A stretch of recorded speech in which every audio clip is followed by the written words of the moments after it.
টাকাটা আমি জমাচ্ছিলাম উমরা করার জন্য।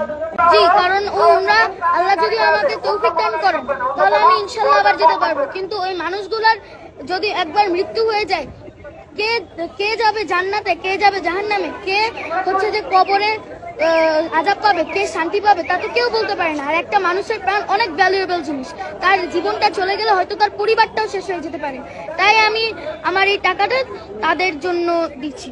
আজ খুবই আনন্দিত যে সবার জন্য আমি কিছু টাকা ডোনেশন করতে পেরেছি। আমার টাকার অ্যামাউন্ট হচ্ছে 14,500 টাকা। এই অল্প টাকা, এটাই যত টাকাই হোক না কেন, অন্তত আমি এই টাকাটা দিতে পেরেছি যে, এবং তারা যাতে, এবং যারা দুর্গত রয়েছেন তারা অন্তত যে এই টাকা দিয়ে অন্তত কিছু জিনিস তো কিনতে পারবেন, কিংবা ওই টাকাটা দিয়ে অন্তত কিছু হেল্প তো তারা পাবেন, সেই জন্য আমি খুবই আনন্দিত। আমার জমানো টাকা গত 2 বছর বা 3 বছর হয়তো এই সময়ের মধ্যে আমি একটু করে জমিয়েছি, এবং আজকের এই টাকাটা দেওয়ার হয়তো আমি আরো জমাতাম, তবে আজকের এই টাকাটা দেওয়ার উদ্দেশ্য ছিল যারা দুর্গত রয়েছেন তাদের ত্রাণ বিতরণের জন্য। এর 50% সব আমি আশা করি আমার পিতামাতা যেন থাকে, কারণ আমার পিতামাতাই আমাকে এখানে ত্রাণ বিতরণের জন্য খুবই উৎসাহিত করেছেন।